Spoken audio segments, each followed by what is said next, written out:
I'm going to explain to you why I am laughing in a second. But hey, guys, welcome back to the podcast, the Bibliotherapy for Black Women podcast. I'm your host, Amaka. Excuse my voice. I'm not sure what's going on. It literally just started an hour ago, but the show must go on. I gotta get this episode recorded and by any means necessary. So I don't know if it was the last episode or the previous episode. I was talking about how I still don't really have a standard setup for recording episodes. I find myself kind of just trying to get them in where I can versus before I moved. I had a specific day, a specific time, a specific place. And that's still the case. I still don't have a set situation when it comes to recording. So, yeah, I was laughing in the beginning because I am in my car right now. I have a setup going here. I have my laptop. I have my microphone. I'm sitting in a park because I needed somewhere quiet to where background noise would be limited. And yeah, I'm in this really nice park at the time of recording. It's like late afternoon. I'm sitting in my back seat, and I'm getting this done by any means necessary because this podcast is very important to me. It has become very important to me, and I am yet to miss an episode. And I really don't want that to happen unless there is a planned absence for a period of time. I don't want it to be because I'm not able to figure logistics out. So here I am. I'm like, where can I go that's quiet, that's peaceful, that I could kind of be with my thoughts, that there will be very few, if any, interruptions? And I was like, the park. So I'm here right now. And it's working out. This might be my new situation when it comes to recording. And I'm not mad at it. I could probably use more time in a park around trees and fresher air and everything like that. So that's what's going on right now. If you need to kind of picture where I am in my back seat. I have my little portable desk. My laptop is on the desk. My microphone is on the desk. I have my book and my iPad in my lap, and we're getting this going. So, how have I been lately? I've been good. I'm still adjusting to my new life, my transition. This month will be 3 months that I've moved, and 3 months in my new job, and I'm still adjusting. That's all I can say, really. Sometimes I wonder, am I taking too long? I should be fully adjusted now. And I go back and I'm like, no. It's going to take however long it takes for me to feel fully settled. It might take 3 months. It might take 6 months. It might take a year. Who knows? But I am living a completely different life than I was 3 months ago. The pace has completely changed. The stress level has increased. I'm not even going to lie. I think that's the biggest part for me that I am trying to work through. And I need to figure out how to regularly de-stress. And I have tools, but I think because of how much my day-to-day schedule has changed, it has been harder for me. It's been harder for me to journal more regularly. It's been harder for me to meditate regularly. Just kind of doing everything I used to do with more ease because I had more time. It's harder for me to do now. But I need it now. I need it more now than I did then. So this is where I am right now. My stress level has gone up and I need to work again to bring it back down. And that means reprioritizing the tools that helped me before I moved, even though it's harder now, but it's not impossible. I just need to get a little bit more creative. So that's in the forefront of my mind right now, trying to figure that out. And as I figure it out, I will talk to you guys about it. I will let you know how things are going. I will let you know if my stress is improving. But yeah, that's life. You have your more stressful periods and you have your less stressful periods, and you just have to wade through it all and figure it out as you go. And there's nothing wrong with the process. You have to continue to give yourself grace and compassion, and always remember that you are doing your best.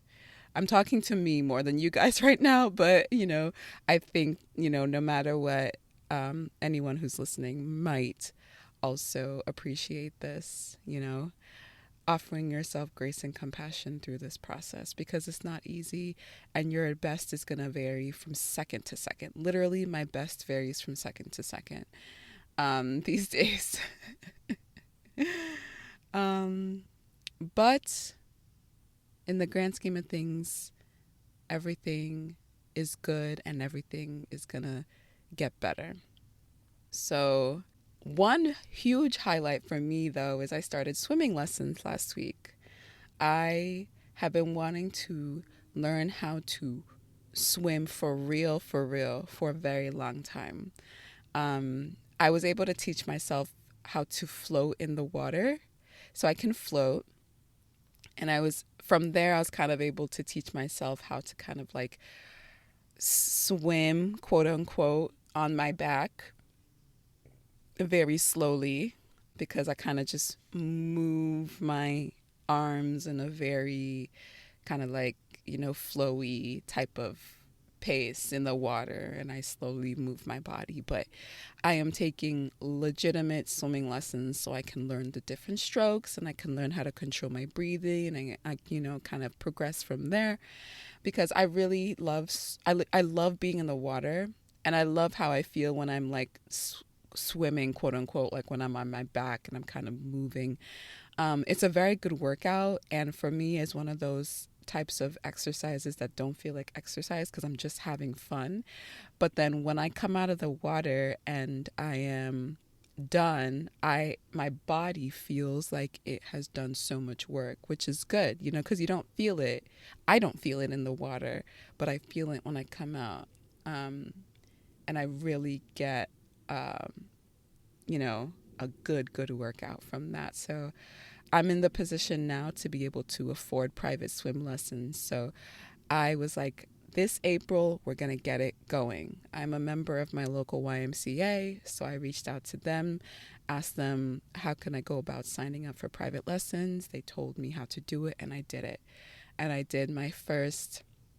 had my first lesson last Thursday with this older Black gentleman, probably in his like early to mid 60s. He told me about how he learned how to swim when he was like 42 or something. So it's really never too late to learn how to swim or to really do anything. And now he's an instructor. Like, he does private lessons, he does group lessons, he does group classes.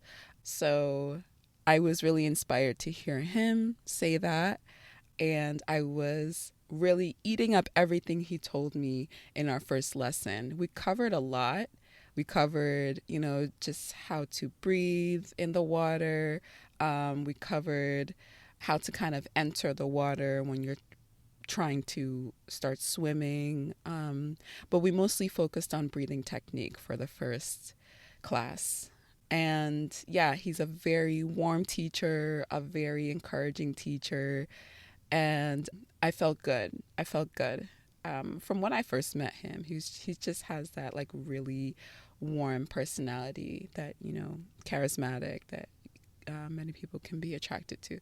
So great teacher. I'm looking forward to my lesson this week and, the next 6 weeks, because it's an 8-week class. So yeah, that's probably like the biggest change in my life right now, outside of work and just day-to-day stuff. you guys, I'm sure, have already seen the title of this episode. It's called, we were talking about the book Dear Sugar. Let me read the entire title. Tiny Beautiful Things, Advice on Love and Life from Dear Sugar.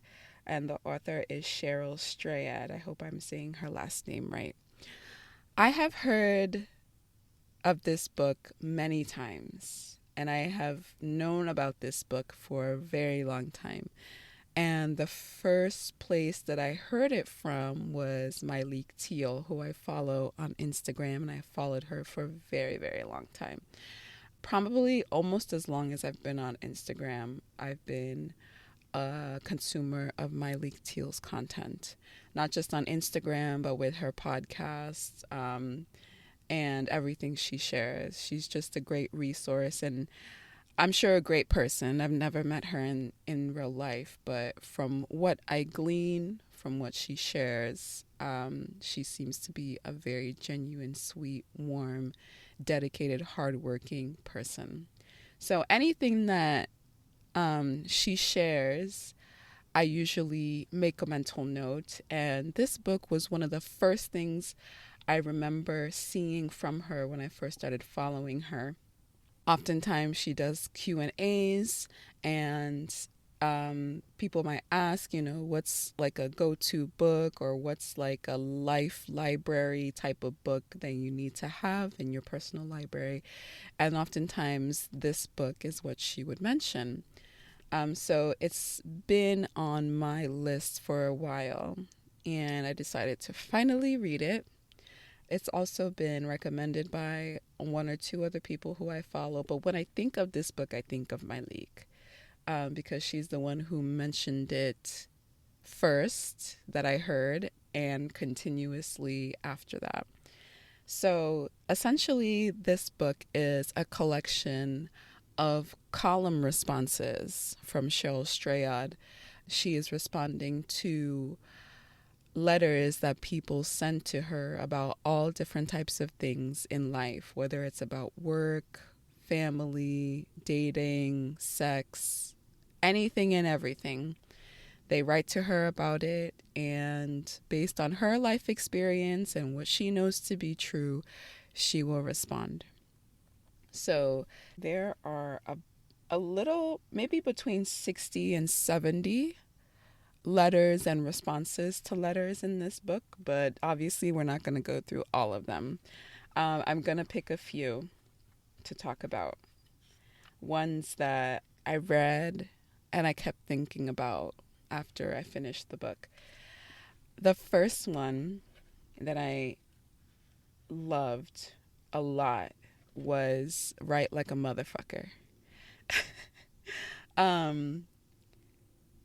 I read that column response and the letter, and it brought me back to, again, Myleik, who often fields a lot of questions from consumers of her content that say, how do I do this and how do I do that? How do I pivot? How do I make myself an expert? How do I make myself a go-to? How do I start my business?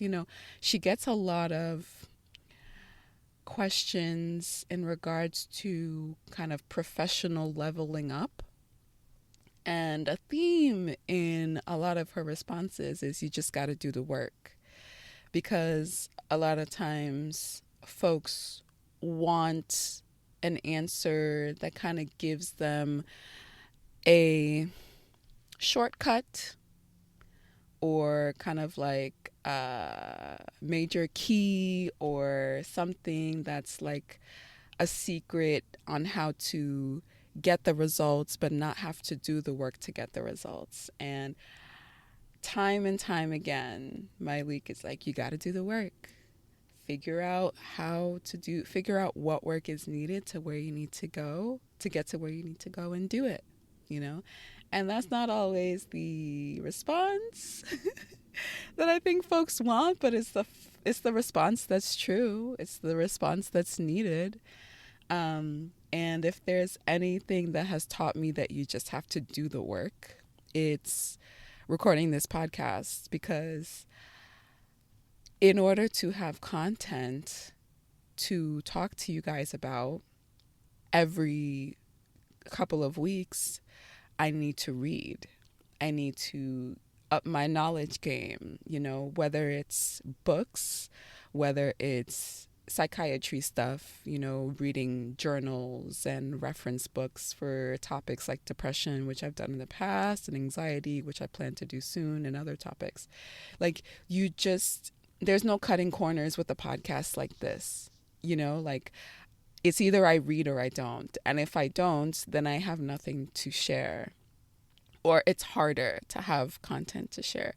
So if there's something that has taught me that you just need to do the work, it's this long-term project that I have embarked on. And there's so many other things like this, different types of professions. You can't bullshit your way out of success, like true success. You can't bullshit your way out of it. And if you feel like you have, it's probably going to be very short-lived. It's not going to be the type of success that stands the test of time. So this particular column and response, this 26-year-old female wrote into Cheryl talking about how she feels like she should have more recognition at this point as a writer. She's 26, and with the work that she has already done, she feels like she should be known more. She should be kind of like at a more elevated place with her writing. And because of that, she doesn't really feel like she's upset with where she is as a 26-year-old writer. And she feels like more people should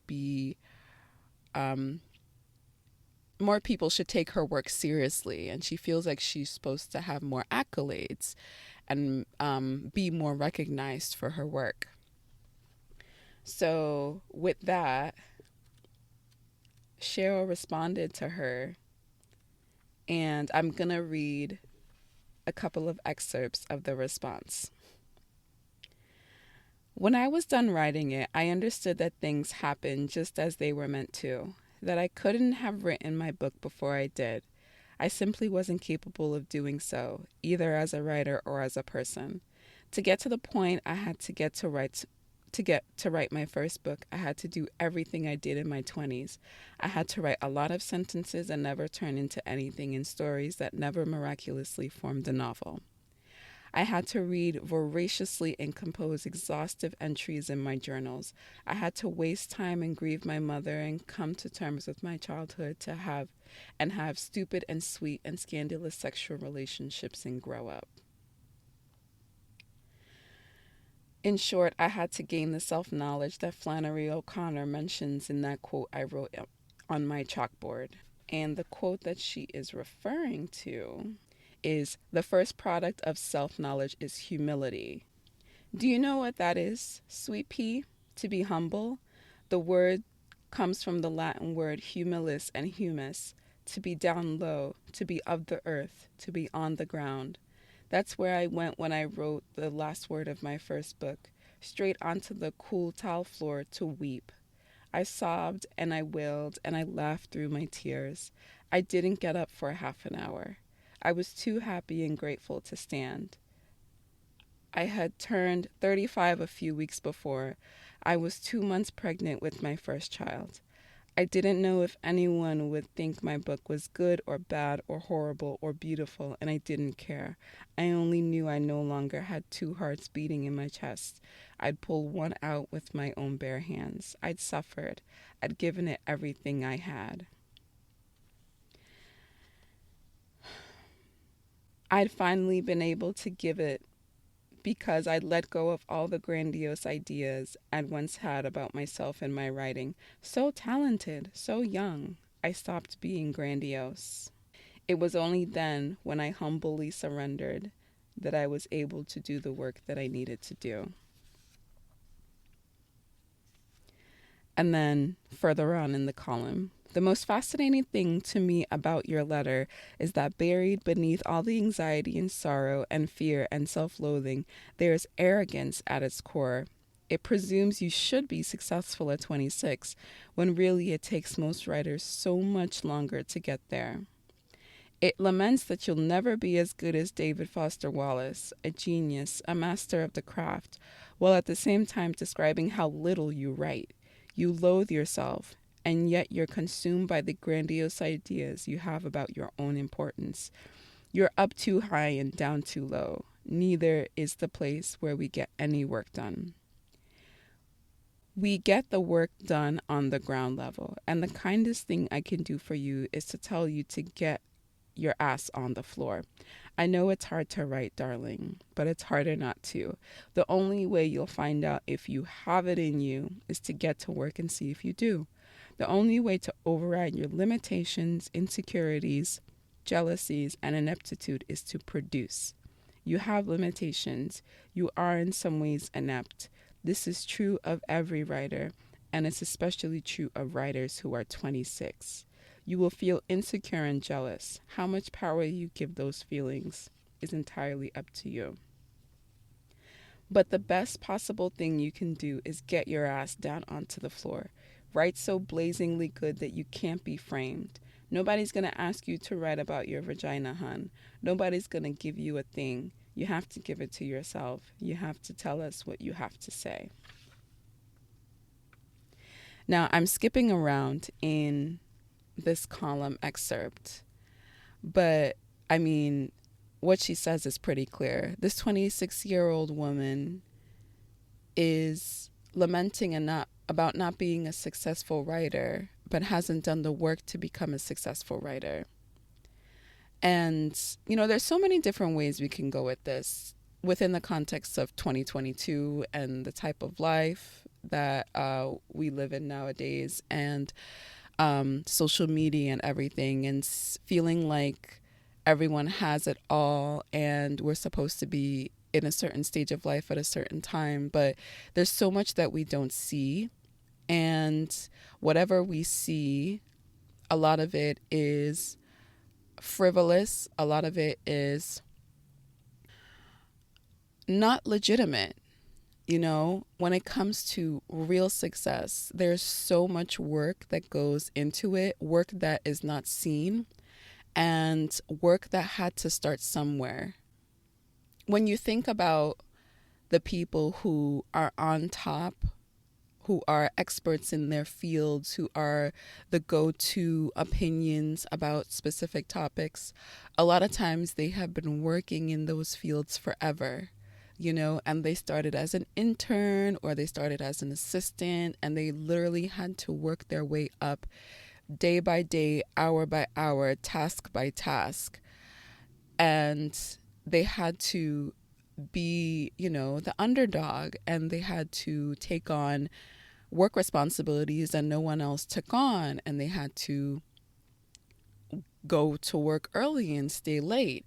And I'm not advocating for, that type of life in terms of giving your whole life to your job. But ultimately what I'm saying is, in order to get to expert level, you have to pass intermediate level. In order to get to intermediate level, you have to start at beginner level. You have to be a novice. You have to be an infant in the fields where you're trying to get to the top.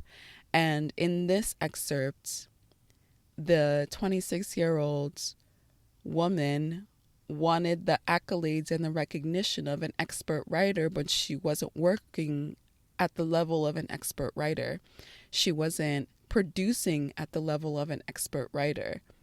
But as Cheryl so pointed out, she was arrogantly and perhaps even delusionally wanting praise and accolades in the way that an expert writer would. But she hadn't done the work to do so. So that was what I took away from that particular story. First of all, you could work forever in your field and never get to where you think you should be. So it might be a good question to ask, what are you doing this for? Are you doing this, like in the case of the woman, is she writing because she loves to write? Or is she writing because she wants to be a famous writer, and she wants to be known for writing? Or does she really just want to write? Cheryl talked about in her response about how ultimately it didn't really matter what came from the book that she wrote. She just needed to get it out of herself. And I think for many writers, that's what it's about. It's not about getting recognition for what you write. That's extra. If it happens, that's great. But it's about the writing. It's about doing what your body feels like it needs to do, no matter what happens. So the 26-year-old, you have to wonder, was she writing because she loved to write? Was she willing to do the work? Or did she just want, to be known as a great writer? And Cheryl kind of put it plain to her, like, you're doing this all for the wrong reasons. Do you really want to write? And I put forth that question to anyone who's listening right now. Like, if there's anything out there that you're really wanting to do, like, are you wanting to do it for the right reasons, or are you wanting to do it because of what people will perceive from you? Really think about what that answer is, and go from there.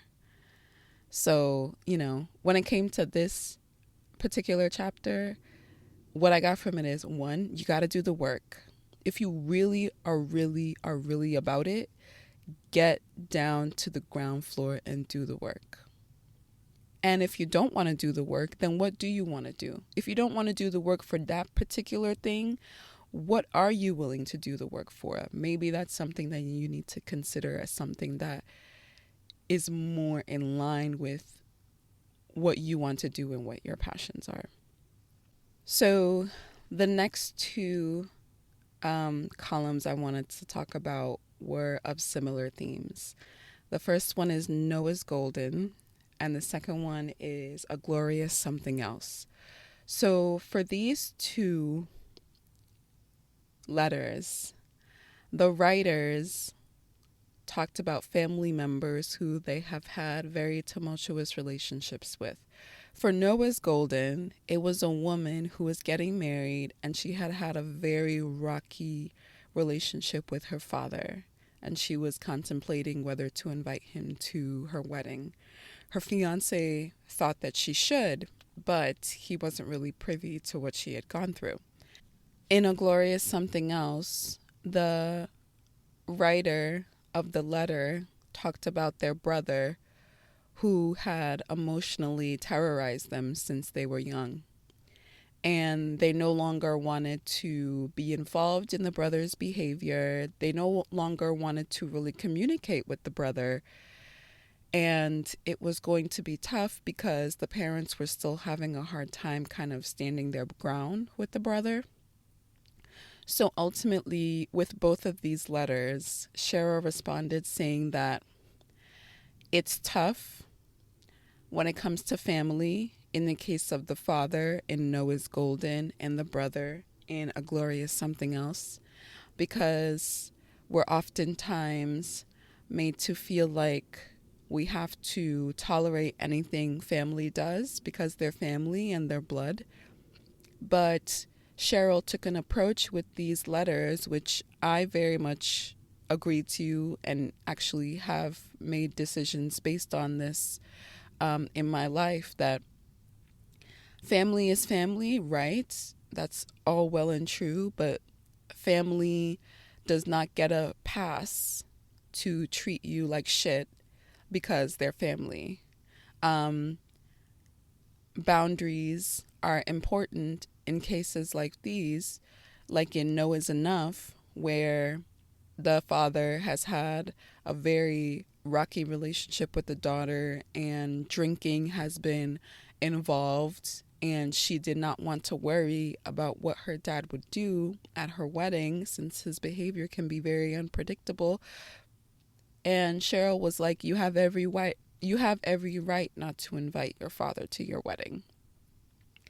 And in A Glorious Something Else, when the writer was talking about how their brother has terrorized them emotionally and how they just don't have the wherewithal to deal with them anymore, Cheryl said, "You're very much within your rights and capabilities to discontinue communication with your brother. It's okay."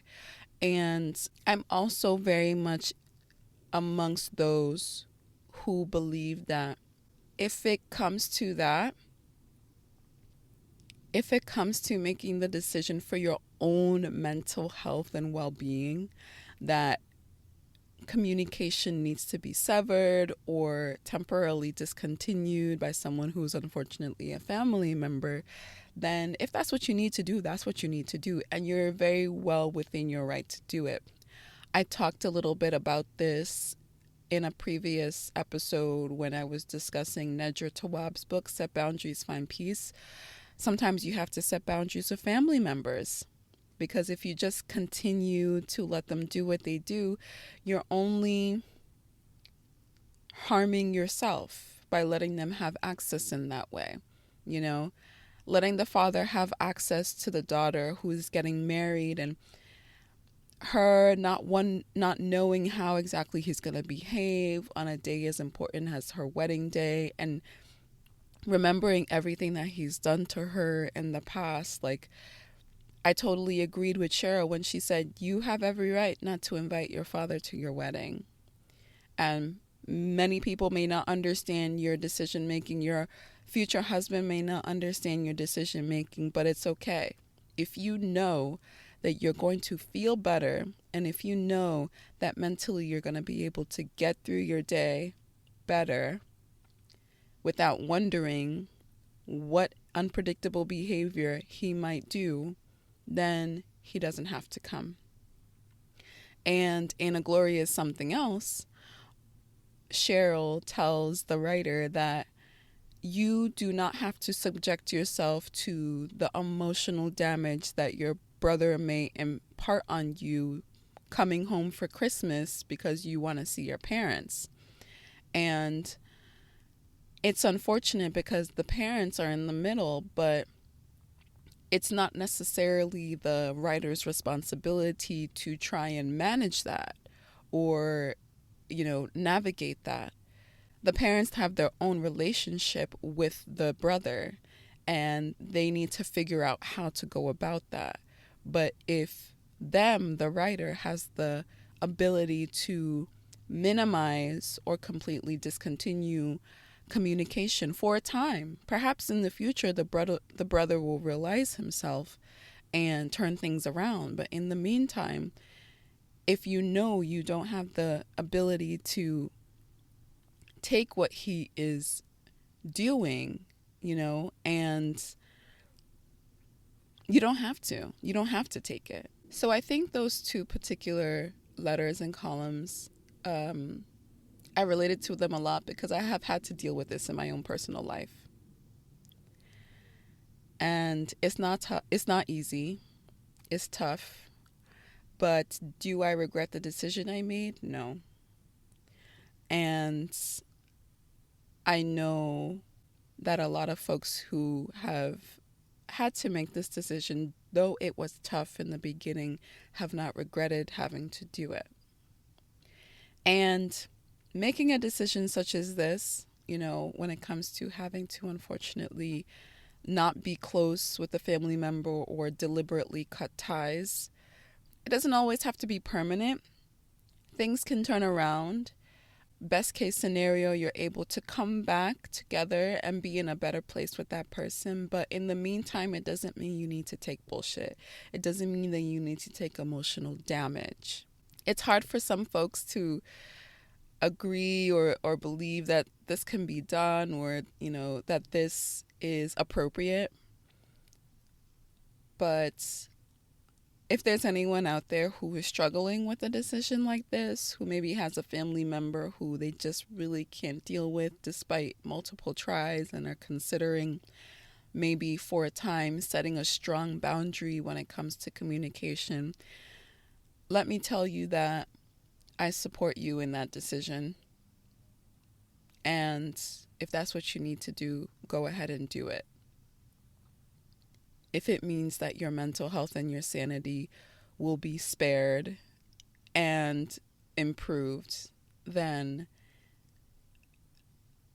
you have my support from my corner, because sometimes you just need to do it. And a lot of times it is the last resort. Like, you do not want to cut your family member off. You don't want to do that. But you get to a point where you're like, it's me or them. And it's not going to be me. It's going to be them. Because I only have myself. And I need to protect myself. I need to protect my mental health. And I need to protect my sanity. So those decisions are hard, but they're not impossible. And many times after you get through that initial stage of, oh my God, what have I done? Did I make the right decision? If you hold steady, you find that it was the right thing to do for you at that time. And at the same time, you can still hold space for hope in the future that things can improve and get better. So I want to touch on one more thing in the book. It's divided into 5 parts, and each part has kind of like questions about the advice that Cheryl gives to her writers. And part 5 is called Put It in a Box and Wait. And I wanted to read what she wrote in response to, you give a lot of advice about what to do. Do you have any advice about what not to do? This is what she wrote. Don't do what you know on a gut level to be the wrong thing to do. Don't stay when you know you should go, or go when you know you should stay. Don't fight when you should hold steady, or hold steady when you should fight. Don't focus on the short-term fun instead of the long-term fallout. Don't surrender all your joy for an idea you used to have about yourself that isn't true anymore. Don't seek joy at all costs.